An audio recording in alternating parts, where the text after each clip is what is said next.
El desarrollo socioemocional, primeramente debemos de saber lo que es el desarrollo socioemocional. El desarrollo socioemocional empieza en el nacimiento y continúa a lo largo de la vida de un niño. El desarrollo socioemocional incluye el crecimiento de habilidades que les permiten a los niños interactuar exitosamente con los demás y expresar sus emociones. Existen tres etapas del desarrollo socioemocional. Una que va del nacimiento a los 12 meses, en donde conforme van creciendo los bebés necesitan más cuidados físicos y apoyo emocional de los adultos que están en sus vidas. Aunque es importante también destacar que en esta etapa los bebés tienen diferentes niveles de tolerancia a los sonidos y movimientos en su entorno o en su medio ambiente y reaccionarán en consecuencia a estos. Los bebés a esta edad empiezan a entender que sus acciones afectan los sentimientos y las acciones de otras personas. La segunda etapa del desarrollo socioemocional es de los 12 a los 24 meses de edad, en donde los niños pequeños se están volviendo más conscientes en sí mismos. Ellos inician interacciones con los demás y demuestran una gran variedad de emociones. Los niños pequeños demuestran un intenso cariño por sus padres y demás personas que les son familiares. En esta etapa ellos empiezan a comprender los sentimientos de otras personas. En- Conforme el niño va creciendo, las relaciones de apoyo con sus padres y adultos que cuidan de ellos moldean su autoimagen y les proporcionan las habilidades de socialización necesarias para enfrentar nuevos retos. Y por último, la tercera etapa del desarrollo socioemocional va de la edad de los 24 a 36 meses, en donde los niños pequeños no entienden las reglas de etiquetas sociales y expresan de forma natural su curiosidad acerca de las cosas que observan. Esta es una etapa maravillosa en donde los niños pequeños desarrollan un fuerte sentido de sí mismos y mejoran sus habilidades de autoayuda, lo que incluye vestirse y desvestirse por sí mismos, lavarse las manos e ir al baño, independientemente. El sentido de autorregulación es un desafío inmenso para los niños pequeños, ya que empiezan a alejarse del juego individual de uno a uno con sus amigos y empiezan de poco en poco a jugar en grupos pequeños de niños. Los adultos juegan un papel importante en esta etapa, ya que les enseñan a los niños pequeños habilidades de socialización. ¿Cómo influye el desarrollo socioemocional en la adolescencia? Un factor muy importante en el desarrollo socioemocional de un adolescente es el autoestima. Dice que el autoestima que se relaciona con el sentirse bien con uno mismo son capaces de afrontar con seguridad los retos y las responsabilidades que éste les plantea. Otro factor importante en el desarrollo socioemocional es el autoconcepto. El autoconcepto es la visión objetiva que uno tiene de sí mismo, la manera en cómo el adolescente se piensa y en qué siente de él mismo. Al igual lo son las relaciones interpersonales. Más que nada en esta etapa, la adolescencia, están referidas a las relaciones de amistad, románticas y sexuales. El adolescente vive en esta etapa y para que los adolescentes es de vital importancia su primera novia o novio, así como su primera relación sexual. Se experimentan todos los miedos y tabús en relación a su sexualidad. Algunos de los problemas socioemocionales más comunes que se pueden notar en la etapa de la adolescencia pueden ser o se consideran como los más principales el consumo de drogas, la depresión y la delincuencia. El consumo de drogas en la adolescencia es un tema muy delicado, ya que es capaz de actuar de actuar sobre el cerebro y producir un cambio en las conductas de las personas debido a algunos de los efectos de las drogas que pueden ser la euforia, la sensación de aumento de energía, disminución de apetito, estado de alerta, falsa sensación. Los efectos a largo plazo pueden ser adicción, alteraciones cardiovasculares, insomnio, la paranoia e incluso la psicosis. El siguiente factor principal en el desarrollo socioemocional de los adolescentes es la depresión. Los criterios y conductas y expresiones propias de la vida infantil y adolescente pueden ser o más. Principalmente son la tristeza, la infelicidad, el llanto fácil, la irritabilidad, expresiones disforias y ideas autodepreciatorias. Desarrollo social en la neurociencia. Pues bien, las neurociencias sociales son un campo interdisciplinario que pretende comprender la relación entre el sistema biológico y la conducta social, que a su vez está relacionada con los procesos sociales y de comportamiento. Un ejemplo, los humanos, más allá del individualismo, son una especie social. Como especie social han ido evolucionando. Sabemos que estuvo el Homo sapiens, que significa hombre que piensa.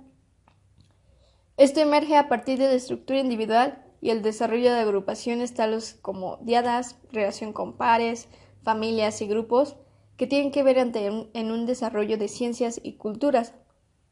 Sabemos que las neurociencias están basadas también en la estructura, del cual involucran mecanismos ya sean hormonales y neuronales, por lo cual tienen como consecuencias sociales a que ayudan a los individuos a sobrevivir, reproducirse y ayudar a otros.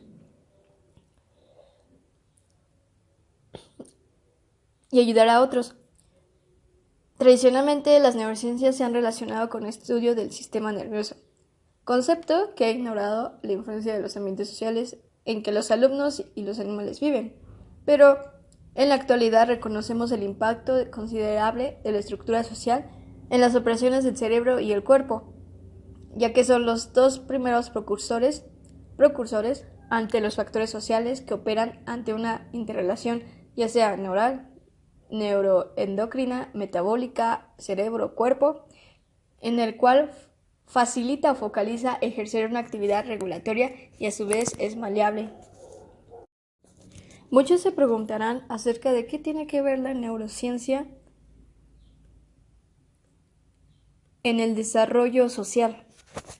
Bien lo mencionaba el autor Jesús Palacio, diplomado en Magisterio Musical, licenciado en Historia y Ciencias de la Música.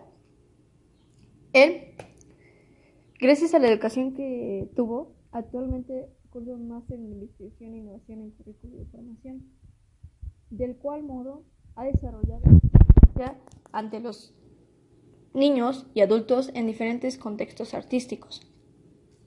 Y nos menciona que somos una especie social. Como humanos, nos caracterizamos por la capacidad de la cognición social, motivo por el cual la neurociencia se ocupó por el estudio de los grupos. Al respecto, existen dos corrientes. Una es la neurociencia cognitiva social y otra es la neurociencia social. La primera es clasificada como el estudio de los mecanismos neurobiológicos superiores que intervienen en la cognición social. Sin en cambio, la segunda, o sea, la neurociencia social, supone el estudio neurobiológico de la conducta social. ¿Esto a qué me refiero? Da tal que ambas son parecidas en el significado, en sus términos, pero una es referido a la parte biológica y otra a la convivencia social. Algo que nos retoma este autor es ante el pensamiento social. ¿Será el pensamiento social el que fortalece el desarrollo individual? Bien, desde la neurociencia social se pone atención en los procesos de cognición y percepción, ya que determinan el desarrollo de cada individuo. En este sentido, podemos hablar de un desarrollo social como miembros de la especie. Pero desde la neurociencia se ha estudiado este desarrollo estableciendo aspectos biológicos. Por ejemplo, la forma en que percibimos los rostros y los cuerpos, la función, ubicación y estímulo de las neuronas espejo, dentro de toda imaginería motora o la respuesta neural que se entiende por las emociones ajenas o el estudio de autoconciencia. Mediante esto está el desarrollo neurológico que está ligado a la condición social. Esto bien trata del conjunto de habilidades de entendimiento y participación entre miembros de una especie. En forma más fácil de entender, simplemente es el conjunto de interacciones que llevamos de personas a personas, ya sea, puede ser modo afectivo, algo fisiológico, hormonal o inclusive conductuales. Se dice que al dominar estos términos se da la percepción social en relación con el desarrollo humano. Este tema tiene como componentes principales lo que es la empatía, cuando te pones en el lugar de la otra persona, asertividad, cuando ayudas a la otra persona sin recibir nada a cambio, moral, la que tú tienes, los valores que tú manejas, la extroversión, el equilibrio que tú tienes contigo mismo, la confianza, la convicción que tienes para ser abierto a todas las personas, la toma de decisiones, el pensamiento crítico que manejas, la forma tan rápido, o sea, la pericia de cómo domines la toma de decisiones, que no se te haga tan difícil escoger algo, sino que tú sientas que es la mejor decisión. Algo que también incorpora y llama la atención acerca de esto es el diálogo entre neurociencia social y educación. Se preguntarán por qué. En sí, la relación entre neurociencia y educación es evidente. Aunque el diálogo necesario entre ambas materias tiene lugar en idiomas diferentes, no existe como se ha pretendido de forma simplista de causalidad entre neurociencia y aprendizaje. Un ejemplo, pues, al momento de estar en un salón, estamos en la clase de aritmética. Manejan matemáticas. Lo que se busca es tener el mejoramiento de las matemáticas y la observación que se tiene a este estímulo ante un alumno que en sí tomamos ante su transformación del modo que no sabía nada hasta el actual con la generación del contenido aprendido. Esto no implica que al relacionar educación y neurociencia sea un ejercicio de imaginación o puramente descriptivo. Pues no. Aunque las zonas específicas que determinan la adquisición de un contenido es posible estimular determinadas zonas mediante el acceso a determinados conceptos, habilidades, actitudes y destrezas. Por parte, la neurociencia social podría considerarse un dialecto fronterizo entre neurociencia y educación. ¿Qué quiero decir? Esto se debe a que no estudia al cerebro en un contexto cambiante, natural y compartido. La neurociencia social trata de comprender las bases neuronales de las interacciones como evento repleto de contenidos teóricos y prácticos. Para ello, pues se encarga de estudiar los sistemas neurocognitivos, en el cual monitoriza la confianza, relaciona la motivación, el sentimiento de afiliación con el aprendizaje social, requiere únicamente la convicción de uno. Otro de los temas que más arraiga sobre este autor es la neurociencia social y aprendizaje. Aquí nos retoma que echemos un vistazo atrás hacia las teorías de Vygotsky, Bandura, Hammerberg, Frame o Bakhtin. Esto nos los recarga porque en el encaje social de los procesos de aprendizaje, la neurociencia social ratifica que el tipo de interacciones son determinantes en el desarrollo biológico la herencia y el ambiente, lo innato y lo adquirido, se condicionan mutuamente, aunque no de manera simplista, sino un proceso adaptativo y educativo histórico. Pero, ¿y a estas teorías cómo van? ¿Cómo se traducen en el aula las observaciones de la neurociencia social? Hemos comprobado que no existen correlatos directos entre mediciones neurológicas y educación, pero sí se ha observado que en los procesos de aprendizaje más eficaces se pueden determinar estímulos y cambios neurobiológicos.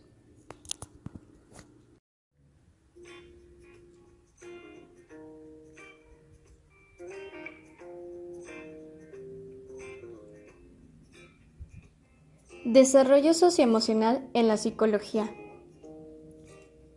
Bien, pues bien dicho, es así que el desarrollo afectivo se refiere al proceso por el cual el niño construye su identidad, su yo, su autoestima, su seguridad y la confianza que tiene que tener con él mismo y con el mundo que le rodea.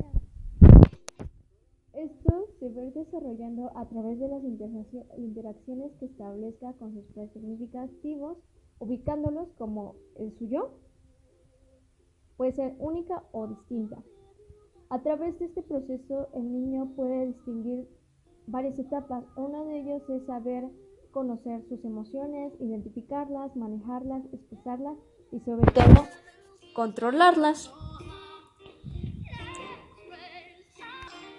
En la última década, el auge en el estudio de las emociones y de su influencia es el bienestar psicológico del ser humano. Se ha dicho que ha revolucionado la concepción de estos, otorgándoles un papel tan fundamental como lo tuvieron los procesos cognitivos al final del siglo pasado. Muchos se preguntarán, ¿qué se entiende por desarrollo emocional? Bien, pues el desarrollo emocional es un fenómeno que consta de muchos componentes, como para realizar su descripción y conceptualización deben atenderse a los siguientes ejes. Uno es el cómo surgen las emociones. 2. ¿En qué consiste y cómo se produce la reactividad emocional en relación al propio temperamento? La tercera categoría sería la evaluación de la expresión emocional según las etapas del desarrollo.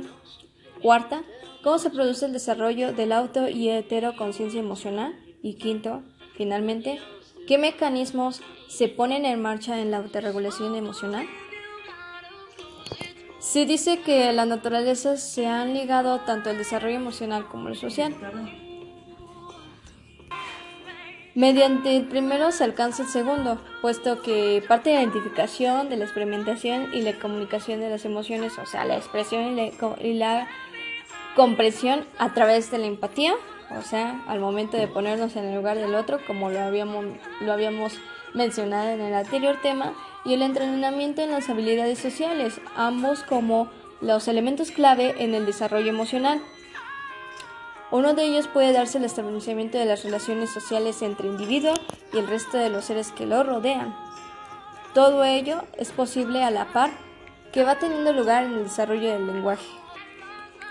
El desarrollo emocional se da en la primera infancia. Obviamente se tiene que dar en la primera infancia, pues a partir de los 6 meses un bebé puede responder a las muestras de afecto, que son emociones positivas, así como también a las situaciones potencialmente peligrosas con otras emociones menos agradables. Otro temita importante es el juego simbólico y el vínculo afectivo. Este momento es que comienzan a representar estados emocionales propios y ajenos mediante el lenguaje. Al desarrollo de la empatía, el vínculo afectivo establecido entre la figura de apego y el niño deviene un factor fundamental en el desarrollo emocional del pequeño. Que el niño perciba seguridad, confianza, afecto, cuidados y protección por parte de los padres cuidadores, que esto es lo que le viene a lo que es el patrón mediante la vinculación. Y por supuesto que en la infancia viene la adolescencia. A pesar de que el inicio de la adolescencia indica la consolidación del desarrollo emocional del individuo, se muestra la comprensión sobre los estados emocionales propios y ajenos, se efectúa de forma más satisfactoria y más profunda. Se dice que los chicos realizan razonamientos cognitivos a través de la lógica, hipotético, deductiva, a partir de la cual comparan y basan su comprensión y expresión emocional y experiencias anteriores personales que pueden propiciar la información para interpretar correctamente a la nueva a la que se enfrentan. Pues esta teoría la podemos relacionar con los 4 estadios que propone Jean Piaget. El primero es el sensoriomotriz, se va basando de 0 a 2 años, donde empiezan a expresar movimientos corporales en el preoperacional, que se va basando de una edad de 3 a 6 años, en el cual van relacionando las cosas por medio de la imitación o por medio de su curiosidad, las operaciones concretas, que ya son cuando los alumnos tienen un mayor rango de inteligencia, pero en realidad no pueden darle más a fondo a lo que es, por ejemplo, una expresión matemática. Finalmente, concluyo con las operaciones formales. Aquí las operaciones formales se dan una edad máxima de 11 años, de 7 a 11 años en adelante, del cual, gracias a estas operaciones, los chicos pueden razonar de una manera extraordinariamente. Ya no solo se quedan con el objeto concreto de que 2 más 2 son 4, sino que ven por qué se efectúa el resultado 4 o de qué otra manera se puede dar aquel resultado.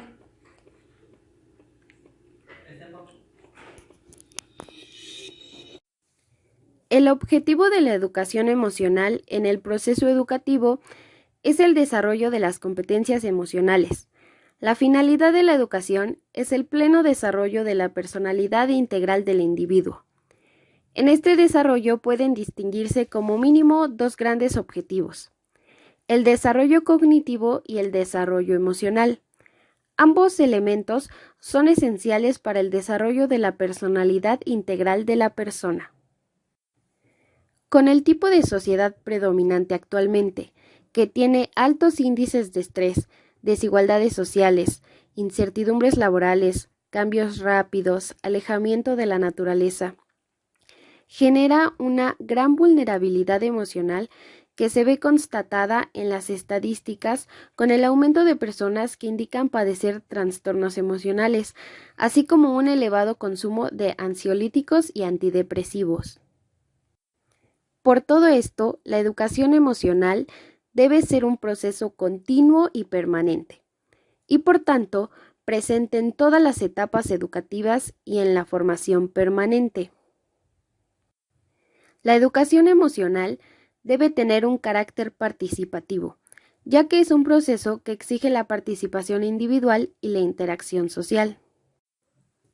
Desde que nacemos y durante toda nuestra vida, nos encontramos en continuo contacto con nuestras emociones y estado psicológico en general.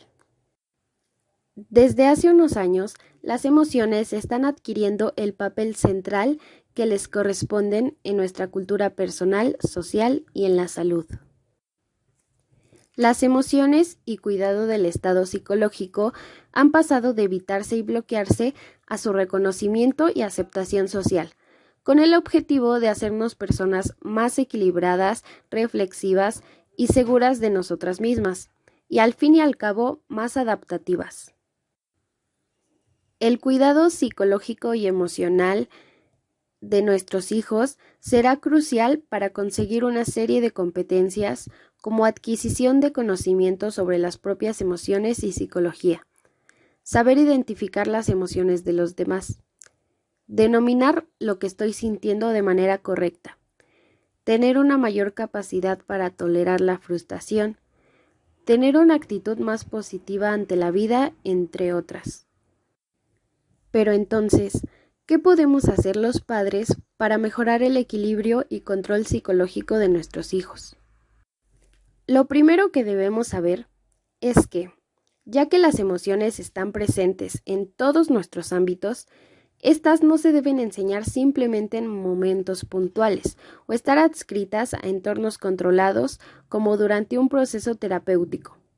Dicha educación emocional o psicológica se debe instaurar en la vida del menor y realizarla de manera vivencial y continuada, en los entornos donde los niños juegan, crecen, se desarrollan y experimentan. También debemos entender que somos un modelo para nuestros hijos. Es innegable que, durante los primeros años de vida, el modelo de aprendizaje más importante para los niños son sus padres. Cuando un niño no sabe cómo afrontar una situación, busca al adulto de referencia para hacerlo de manera similar. Por lo tanto, debemos estar más pendientes en la forma de actuar ante situaciones complicadas. Si las enfrentamos de manera poco adaptativa, el niño tenderá a repetir nuestra conducta. Otro punto es que se deben crear espacios para hablar y escuchar de manera activa. Debemos fomentar la comunicación afectiva y la validación emocional y psicológica. Crear espacios alejados de prejuicios en los que el adolescente se sienta comprendido y tenga la capacidad para expresar lo que siente, sin temor a ser juzgado o rechazado. Debemos comprender que la emoción que experimentamos surge de una interpretación subjetiva y única. Por lo tanto, lo esencial es reconocer y aceptar que se siente de una manera determinada para su posterior regulación. El primer paso es reconocer la emoción y validarla para una mayor adaptación, pero también tenemos que comprender que el hecho de que se sienta de una determinada manera no justifica su comportamiento. Tenemos que ayudar a los adolescentes a reconocer sus emociones y buscar maneras adecuadas de expresarlas y compartirlas. Por lo que respecta a las recomendaciones expuestas, es importante entender que la familia es el mejor lugar para aprender desde el principio a regular y gestionar de manera más adecuada las emociones, ya que es el entorno principal en el que se desarrolla el adolescente. Por lo tanto, debemos comprender que difícilmente los adolescentes desarrollan una adecuada competencia emocional si sus padres no gestionan adecuadamente sus conflictos. A lo largo de toda su vida, los adolescentes irán afrontando diversas crisis psicológicas, como peleas en el colegio, malas notas, desencuentros emocionales, etc. Y el modo en que se enfrentan a estas situaciones vitales y psicológicas será un reflejo de lo que la familia en su conjunto hace con las suyas. El adolescente que crece en un entorno emocional sano y psicológicamente equilibrado se sentirá más protegido y seguro de sí mismo, y eso le ayudará a afrontar los conflictos de manera más adecuada. Es importante que los padres estén pendientes de orientar a sus hijos en el control de su estado psicológico. Para ello, serán de gran ayuda las charlas informales sobre el día a día y los diferentes problemas y satisfacciones del adolescente. Los padres, más experimentados que los hijos en afrontar todo tipo de situaciones emocionales y vivencias psicológicas, podrán ayudar al adolescente a resolver los contratiempos de su vida, minimizando, en lo posible, el desgaste psicológico y ayudándoles a encontrar las soluciones más favorables. De todos modos, con un buen cuidado en casa, se pueden resolver gran parte de los contratiempos emocionales y psicológicos en la edad infantil y juvenil. Hablar de forma abierta y relajada con nuestros hijos es el primer paso. Se realizó una rúbrica de observación para el aula que permite a los estudiantes evaluar continuamente el clima del aula, el uso de estrategias de desarrollo socioemocional, el lenguaje emocional, el tipo de interacciones entre compañeros y con el profesor. Sus conocimientos que se sustentan la inclusión de los comportamientos que involucran las 6 habilidades socioemocionales. Sustenta también la importancia del clima del aula como parte de la definición del descriptor. Usa el lenguaje socioemocional en la descripción e indicadores de la rúbrica. Sustenta en los descriptores algunas de las estrategias de resolución de conflictos más prevalentes en el aula e incluye los indicadores para identificar las emociones más prevalentes y estrategias para regularse en la convivencia en el aula. Algunas de sus habilidades que se presentaron fue identificar las emociones que experimenta con mayor frecuencia, incluye también los indicadores y descriptores en las 6 habilidades socioemocionales, Y por último, incluye los indicadores para identificar el tipo de interacciones entre compañeros y con el profesor.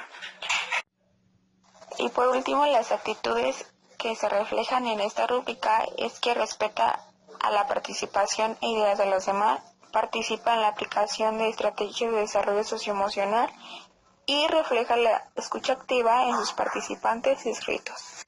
En la unidad 2 se comprenden aspectos esenciales del desarrollo socioemocional del adolescente desde la perspectiva de la neurociencia, la psicología y la educación, para explicar el comportamiento de la población adolescente e identificar algunas de sus necesidades a través del análisis de textos, materiales impresos o digitales, así como la reflexión personal y del trabajo colaborativo derivados de la aplicación de estrategias que favorecen la educación socioemocional.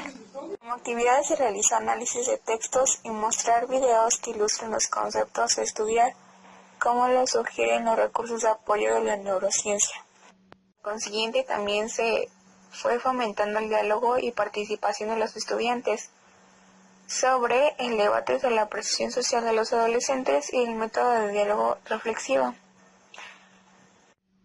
Por consiguiente, también se fue fomentando el diálogo y participación de los estudiantes sobre el debate de la percepción social de los adolescentes y el método de diálogo reflexivo. Por último, se realizan actividades que promueven el desarrollo del lenguaje emocional y la atención. Una de las sesiones más significativas para el grupo fue leer y reaccionar a alguna de las cartas que pedimos a algunos de nuestros familiares o amigos, donde nos mencionaran qué somos para ellos, cómo nos van a ver en el futuro. Y muchas de esas cartitas reaccionamos llorando, felices, entusiastas, de muchas maneras. Cada quien fue diferente dependiendo la historia del pasado que trae detrás. Algunos necesitaron ayuda, pero gracias a esto nos dimos cuenta de que tan solo una carta te puede hacer el día o simplemente te puede hacer mejor día a día.